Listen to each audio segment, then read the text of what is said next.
Hello, good morning, जोहार। मैं संजय और आप देख रहे हैं न्यूज झारखंड। चलिए जानते हैं आज की मुख्य 25 बड़ी खबरों को। पहली बड़ी खबर की बात तो झारखंड के 60,000 पुलिसकर्मियों के लिए खुशखबरी, क्षतिपूर्ति अवकाश को मंजूरी। झारखंड के करीब 60,000 पुलिसकर्मियों के लिए अच्छी खबर है। पुलिसकर्मियों की क्षतिपूर्ति अवकाश की लंबी मांग अब पूरी होने जा रही है। लंबे समय से इससे संबंधित फाइल मुख्यमंत्री सचिवालय में लटकी हुई थी। गुरुवार को मुख्यमंत्री हेमंत सोरेन ने राज्य के पुलिसकर्मियों को साल में 20 दिनों का क्षतिपूर्ति अवकाश की फाइल पर सहमति प्रदान करते हुए मंत्रिमंडल की बैठक में भेजने का आदेश दे दिया है। अब ये उम्मीद की जा रही है कि कैबिनेट की अगली बैठक में सरकार इस पर मुहर लगा सकती है। 20 दिनों के क्षतिपूर्ति अवकाश का मामला साल 2019 के विधानसभा चुनाव के वक्त से चर्चा में है। गठबंधन वाली सरकार के चुनावी घोषणा पत्र में भी ये मांग शामिल थी। पिछले 2.5 साल से कई बार पुलिस संघ के प्रतिनिधि सरकार से गुहार लगा चुके थे। विधानसभा के बजट सत्र में भी पुलिसकर्मियों ने इस मांग को लेकर काला बिल्ला लगाकर विरोध दर्ज किया था। अगली बड़ी खबर की बात तो ईडी के बाद इनकम टैक्स की बारी। बड़े बिजनेसमैन पुनीत पोद्दार के 25 ठिकानों पर छापेमारी।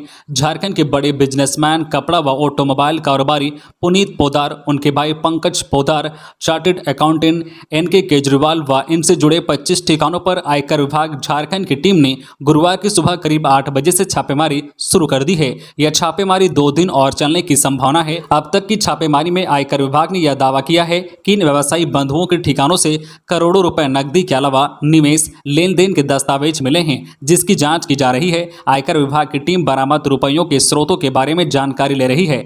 आयकर विभाग से मिली जानकारी के अनुसार जिन ठिकानों पर छापेमारी चल रही है उनमें झारखंड के रांची, बोकारो व देवघर में 20 ठिकाने तथा कोलकाता में 5 ठिकाने शामिल हैं। अगली बड़ी खबर की बात तो रेप के 2 आरोपियों को ग्रामीणों ने जिंदा जलाया, एक की मौत, दूसरे की हालत गंभीर। झारखंड के गुमला जिले में दुष्कर्म के 2 आरोपियों को ग्रामीणों ने जिंदा जला दिया। घटना सदर थाना क्षेत्र से 15 किलोमीटर दूर एक गांव की है। पुलिस ने मौके पर पहुंचकर दोनों युवकों को सदर अस्पताल में भर्ती कराया। हालांकि उन्हें बेहतर इलाज के लिए रांची के रिम्स रेफर कर दिया गया, जहां सुनील उरांव की मौत हो गई है। दोनों युवकों पर दुष्कर्म का आरोप है। गुमला जिले के सदर थाना क्षेत्र के गांव बसवा अंबाटोली गांव में बुधवार की देर रात यह घटना हुई है। यहां ग्रामीणों ने 2 युवकों को बाइक सहित आग के हवाले कर दिया, जिसमें दोनों युवक सुनील उरांव और आशीष कुमार झुलस गए। घटना के विषय में बताया जाता है कि गांव की एक युवती अपने मां के साथ कहीं गई हुई थी। इसी दौरान इन दोनों युवकों ने दुष्कर्म की घटना को अंजाम दिया था, जिससे लड़की के परिजन आक्रोशित हो गए और दोनों आरोपियों को पकड़कर गांव ले आए। यहां दोनों के ऊपर पेट्रोल छिड़ककर आग के हवाले कर दिया। इसके बाद भी ग्रामीणों की नाराजगी कम न हुई और आरोपियों पर टांगी से हमला किया। पुलिस के मुताबिक घटना में गंभीर रूप से झुलसे सुनील उरांव की मौत हो गई, वही आशीष कुमार गंभीर रूप से घायल है। घटना के बाद से पूरे गांव में तनावपूर्ण माहौल बना हुआ है। अगली बड़ी खबर की बात करें तो देवघर में 2 युवकों की मौत। सिकटिया डैम में नहाने गए थे 5 युवक, 2 सुरक्षित बाहर निकले, एक की तलाश। देवघर जिले के चित्रा थाना क्षेत्र स्थित सिकटिया डैम में नहाने के दौरान 2 युवकों की डूबने से मौत हो गई है। बताया जा रहा है कि गुरुवार की सुबह 5 युवक नहाने के लिए डैम में गए हुए थे। इस दौरान युवक गहरे पानी में चले गए। 5 युवकों में से 2 युवकों की लाश बरामद हुई है। इनकी पहचान दुमका जिले के जरमुंडी के सहारा के रहने वाले उज्जवल कुमार और रजनीश कुमार के रूप में हुई है। वही 2 युवक तैरकर पानी से बाहर आ गए। एक युवक का अब तक कोई पता नहीं चल सका है। गोताखोर युवक की तलाश कर रहे हैं। बताया जा रहा है कि युवक चित्रा में चल रहे यज्ञ में शामिल होने आए थे। इसी दौरान गुरुवार की सुबह एक साथ स्नान करने सिकटिया डैम पहुंच गए। युवकों को डैम की गहराई का अंदाजा नहीं था। खबरों में आगे बढ़ने से पहले आपसे रिक्वेस्ट है कि अगर आप चैनल को सब्सक्राइब नहीं किए हैं तो प्लीज चैनल को सब्सक्राइब करके बेल आइकन प्रेस कर दे, जिससे आपको झारखंड की हर छोटी बड़ी खबर का अपडेट आप तक पहुंचता रहे। चलिए बढ़ते हैं खबरों की ओर। अगली बड़ी खबर की बात करें तो जेवर व्यवसायी की हत्या की जांच के लिए बनी एसआईटी। डीजीपी ने क्राइम कंट्रोल को लेकर दिए निर्देश। राजधानी में हुए जेवर व्यवसायी की हत्याकांड की जांच डीआईजी लेवल के अधिकारी के नेतृत्व में बनी एक एसआईटी करेगी, जिसमें एसएसपी रांची, एसपी सिटी एवं एसपी एटीएस को भी शामिल किया गया है। राज्य में बढ़ते आपराधिक घटनाओं की समीक्षा करते हुए डीजीपी नीरज सिन्हा ने इस संदर्भ में दिशा निर्देश दिए। पुलिस मुख्यालय में वीडियो कॉन्फ्रेंसिंग से हुए इस बैठक में रांची, बोकारो, जमशेदपुर, धनबाद और सरायकेला जिलों के वरिष्ठ पुलिस अधिकारी शामिल हुए। बैठक में डीजीपी ने पिछले दिनों जमशेदपुर, रांची, सरायकेला, बोकारो और धनबाद जिले में घटित आपराधिक घटनाओं की समीक्षा की है। साथ ही उन्होंने घटनाओं के उद्भेदन और घटना में शामिल अपराधियों की गिरफ्तारी करने का निर्देश भी दिया है। इसके अलावा बैठक में क्राइम कंट्रोल के लिए एक कार्य योजना बनाकर पदाधिकारियों की जिम्मेदारी निर्धारित करने का निर्देश दिया गया है। बिंदुवार दिए गए दिशा निर्देश में कहा गया है कि राज्य में वांछित अपराधियों की गिरफ्तारी और उनके खिलाफ कुर्की जब्त की कार्रवाई की जाए, साथ ही कुख्यात अपराधियों की जमानत रद्द की जाए, महिलाओं के विरुद्ध घटित अपराधों के संदर्भ में कड़ी निगरानी की जाए। अगली बड़ी खबर की बात करें तो झारखंड के राज्यपाल रमेश बैस और सीएम हेमंत सोरेन ने दी भगवान बिरसा मुंडा को श्रद्धांजलि। धरती आबा भगवान बिरसा मुंडा की 122वीं शहादत दिवस गुरुवार को राजधानी रांची में मनाया गया। इस मौके पर बिरसा मुंडा के समाधि स्थल कोकर डिस्टिलरी पुल के समीप स्थित प्रतिमा पर राज्यपाल रमेश बैस, मुख्यमंत्री हेमंत सोरेन, राज्यसभा सांसद महुआ मांझी सहित अन्य ने गुरुवार को उन्हें श्रद्धांजलि दी। इसके बाद राज्यपाल और सीएम हेमंत सोरेन बिरसा चौक भी गए, जहां पर उनकी प्रतिमा पर माल्यार्पण किया। राज्यपाल रमेश बैस और मुख्यमंत्री हेमंत सोरेन एक ही गाड़ी से कोकर के समाधि स्थल पहुंचे। इसके बाद ये बिरसा चौक के लिए रवाना हो गए, जहां पर उन्होंने बिरसा मुंडा की प्रतिमा पर श्रद्धांजलि अर्पित की। इस मौके पर मुख्यमंत्री ने कहा है कि बिरसा मुंडा हमारे प्रेरणा स्रोत है। भगवान बिरसा मुंडा संग्रहालय मनन चिंतन केंद्र का निर्माण करा गया है और अब सीमित समय के साथ चालू भी कर दिया गया है। अगली बड़ी खबर की बात तो झारखंड में प्राइवेट विश्वविद्यालयों की नहीं चलेगी मनमानी, हेमंत सरकार लागू करने जा रही है ये कड़े नियम। मुख्यमंत्री हेमंत सोरेन झारखंड में स्थापित निजी विश्वविद्यालयों की मनमानी को लेकर सख्त हैं। अधिसंख्यक विश्वविद्यालयों द्वारा आवश्यक आधारभूत संरचनाएं नहीं होने के बावजूद विभिन्न पाठ्यक्रमों में लगातार नामांकन लिया जा रहा है। अब ऐसे विश्वविद्यालयों पर शिकंजा कसने के लिए विश्वविद्यालय अनुदान आयोग के दिशा निर्देशों को राज्य में अनिवार्य रूप से लागू करने की तैयारी है। इसे लेकर राज्य सरकार द्वारा गठित मॉडल नियमावली में बदलाव किया जा रहा है। मुख्यमंत्री ने इस पर अपनी स्वीकृति प्रदान कर दी है। अब इस पर राज्यपाल की अनुमति मिलने के साथ ही विश्वविद्यालयों पर शिकंजा कसना शुरू हो जाएगा। झारखंड सरकार ने निजी विश्वविद्यालयों पर शिकंजा कसने के लिए 2 नए प्रावधान करने जा रही है। इसके तहत सभी निजी विश्वविद्यालयों को अनिवार्य रूप से अपने आधारभूत संरचनाओं की जानकारी राज्य सरकार को देनी होगी। दूसरी, राज्य सरकार उच्च शिक्षा निदेशक की अध्यक्षता में एक कमेटी गठित करने जा रही है, जो विश्वविद्यालयों का भौतिक निरीक्षण कर अपनी रिपोर्ट राज्य सरकार को सौंपेगी। इसी रिपोर्ट के आधार पर विश्वविद्यालयों को अगले शैक्षणिक सत्र में नामांकन की अनुमति प्रदान की जाएगी। अगली बड़ी खबर की बात करें तो नौकरी मिली ना मानते सिविल सर्जन से मिली नौकरी से हटाए गए आउटसोर्सिंग स्वास्थ्यकर्मी। कोरोना वायरस की दूसरी लहर में आउटसोर्सिंग पर रखे गए नर्स और पैरामेडिकल कर्मचारी गुरुवार को विभिन्न मांगों को लेकर civil surgeon doctor Shyam Kishore Kant से मिले। आउटसोर्सिंग कर्मचारियों ने बताया कि पहले उन्हें नौकरी से हटा दिया गया, इसके बाद 5 महीने से मानदेय भी नहीं मिला है। मानदेय नहीं मिलने के कारण कर्मचारियों की स्थिति बेहद खराब हो गई है। इन दिनों सभी कर्मचारी मानसिक प्रताड़ना से जूझ रहे हैं। कर्मचारियों का कहना है कि जल्द मानदेय नहीं मिलता है तो बड़ा आंदोलन किया जाएगा। अगली बड़ी खबर की बात करें तो सांप काटने से मृत छात्र के परिजनों को 3 लाख देगा शिक्षक संघ। धनबाद जिले के निरसा के कालीमाटी स्थित उत्क्रमित मध्य विद्यालय में 8 जून की सुबह सांप काटने से कक्षा 6 के छात्र टुकटुक बावरी की मौत हो गई थी। शिक्षक संघ टुकटुक के परिजनों को 3 लाख रुपए सहयोग राशि देगा। यह निर्णय 9 जून की दोपहर में हुई संघ की बैठक में लिया गया है। इसी बीच छात्र की मौत के बाद प्रशासन के आदेश पर स्कूल के मेन गेट पर ताला जड़ दिया गया है। स्कूल में मूल्यांकन परीक्षा चल रही थी। घटना के बाद परीक्षा देने आने वाले शिक्षक भी दहशत में थे। बड़ी खबर की बात करें तो झारखंड के मेकलू अस्कीगंज में अपराधियों ने दिन दहाड़े लेवी के लिए मारी गोली। RIMS refer. झारखंड के रांची जिले के मेकलू अस्कीगंज थाना क्षेत्र के गंजू टोला के निकट सड़क बनवा रहे पेटीदार ठेकेदार मानिक साहू को अपराधियों ने गोली मार दी। इसके बाद घायल श्री साहू को डकरा स्थित सीसीएल सेंट्रल अस्पताल लाया गया। प्राथमिक इलाज के बाद रिम्स रेफर कर दिया गया। गोली पैर में ही फंसी हुई है। यह घटना करीब 11 बजे की बताई जा रही है। सूचना पाकर खलारी डीएसपी अनिमेश नेथानी और मेकलू अस्कीगंज थाना प्रभारी राणा जंग बहादुर सिंह डकरा अस्पताल पहुंचे और जानकारी ली। डीएसपी अनिमेश नेथानी ने बताया कि लेबी के लिए गोली मारी गई है। पूर्व में मिली धमकी की जानकारी पुलिस को नहीं दी गई थी। अगली बड़ी खबर की बात करें तो केंद्रीय मंत्री ने लाभुकों के बीच किया परिसंपत्तियों का वितरण। गिरिडीह नगर भवन में केंद्रीय योजनाओं के लाभुकों के लिए संवाद कार्यक्रम का आयोजन किया गया। कार्यक्रम में बतौर मुख्य अतिथि केंद्रीय शिक्षा राज्य मंत्री अन्नपूर्णा देवी उपस्थित थी। विभिन्न योजनाओं के लाभुकों के बीच केंद्रीय मंत्री और अन्य अतिथियों ने परिसंपत्तियों का वितरण किया। अगली बड़ी खबर की बात करें तो पूर्व सीएम रघुवर दास को बड़ी राहत। कदमा थाने के हाजत से समर्थकों को फरार कराने के आरोप से हुए बरी, नहीं मिले साक्ष्य। झारखंड के पूर्व मुख्यमंत्री रघुवर दास को बड़ी राहत मिली है। पूर्वी सिंहभूम जिले के जमशेदपुर में स्थित कदमा थाने की हाजत से अपने समर्थक भाजपा कार्यकर्ताओं को फरार कराने के मामले में आरोपी पूर्व मुख्यमंत्री रघुवर दास तथा अन्य भाजपा भाजपा नेताओं को चाईबासा स्थित एमपी एमएलए विशेष अदालत ने गुरुवार को बरी कर दिया। अदालत में इस मामले में चली गवाही के बाद अपना फैसला सुरक्षित रख लिया था। विशेष अदालत ने अपने फैसले में साक्ष्य के अभाव में पूर्व मुख्यमंत्री रघुवर दास के साथ साथ आरोपी बनाए गए सभी नेताओं को बाइज्जत बरी कर दिया। अगली बड़ी खबर की बात तो चतरा पुलिस को मिली बड़ी सफलता। छापेमारी के दौरान 2.81 क्विंटल डोडा और 2 किलो अफीम के साथ तस्कर गिरफ्तार। चतरा जिले की पुलिस को बड़ी सफलता मिली है। जिले की सिमरिया थाना पुलिस ने गुरुवार को जबड़ा के माचन गांव से 2 क्विंटल 80 किलो 900 ग्राम डोडा और 2 किलो अफीम के साथ एक तस्कर को गिरफ्तार किया है।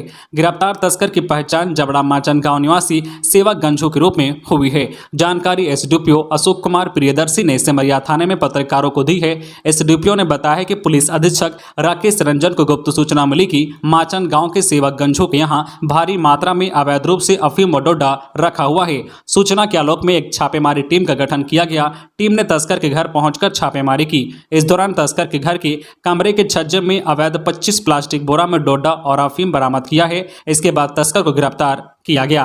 अगली बड़ी खबर की बात तो सीएम हेमंत सोरेन से जुड़े खनन पट्टा और सेल कंपनी मामले में शुक्रवार को झारखंड हाईकोर्ट में सुनवाई। मुख्यमंत्री हेमंत सोरेन से जुड़े खनन पट्टा और सेल कंपनी मामले में दायर पीआईएल पर शुक्रवार को झारखंड हाईकोर्ट में सुनवाई हुई। झारखंड हाईकोर्ट के मुख्य न्यायाधीश रविरंजन और सुजीत नारायण प्रसाद की अदालत ने 3 जून को मुख्यमंत्री हेमंत सोरेन से जुड़े 2 पीआईएल को जिस आधार पर मेंटेनेबल यानी वैध ठहराया था, उससे जुड़े ऑर्डर की कॉपी बुधवार को जारी हुई। दोनों पीआईएल की वैधता से जुड़े ऑर्डर को सुप्रीम कोर्ट में झारखंड सरकार की ओर से चैलेंज किया गया है। अगली बड़ी खबर की बात को तो देवघर में बाबूलाल मरांडी ने हेमंत सरकार पर साधा निशाना। झारखंड के पूर्व मुख्यमंत्री एवं बीजेपी नेता बाबूलाल मरांडी गुरुवार अहल सुबह देवघर पहुंचे। यहां उन्होंने बाबा मंदिर में पूजा अर्चना की। इसके बाद देवघर परिसदन में मीडिया से बातचीत के दौरान कहा है कि हेमंत सरकार में झारखंड में खनिज संपदा की लूट हो रही है। ईडी की कार्रवाई को लेकर उन्होंने कहा है कि इन आरोपी अधिकारियों और राज्य सरकारों के बीच संबंध है।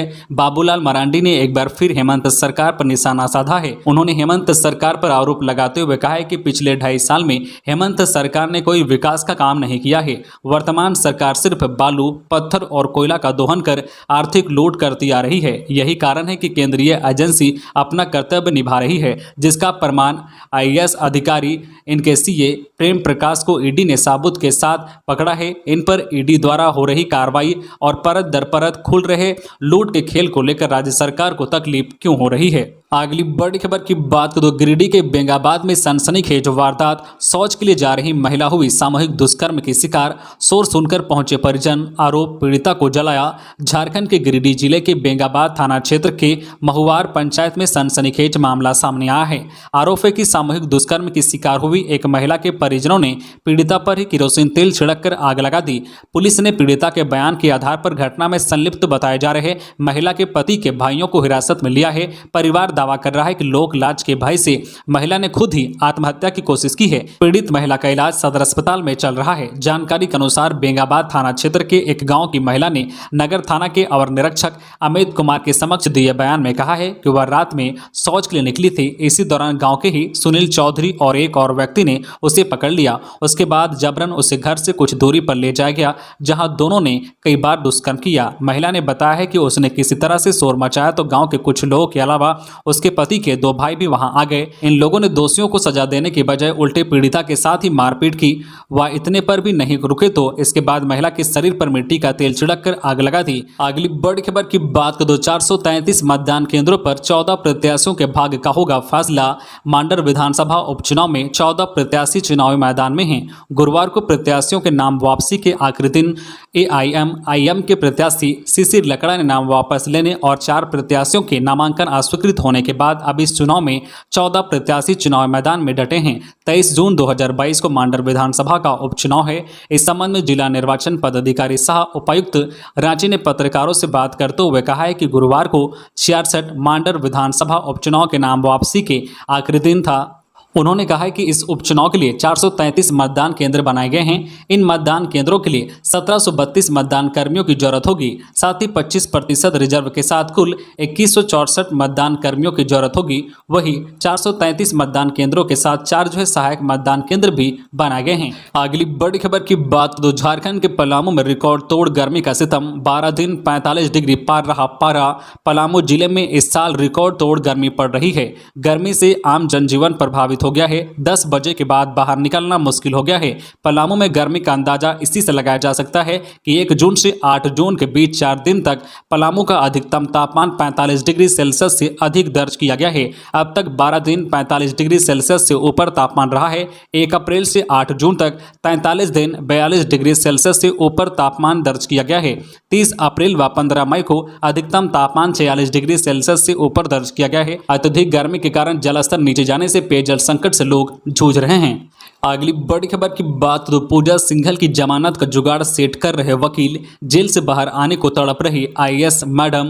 भ्रष्टाचार के संगीन आरोपों में गिरफ्तार झारखंड के पूर्व खान और उद्योग सचिव आईएएस अधिकारी पूजा सिंघल जेल से बाहर निकलने के लिए तड़प रही है।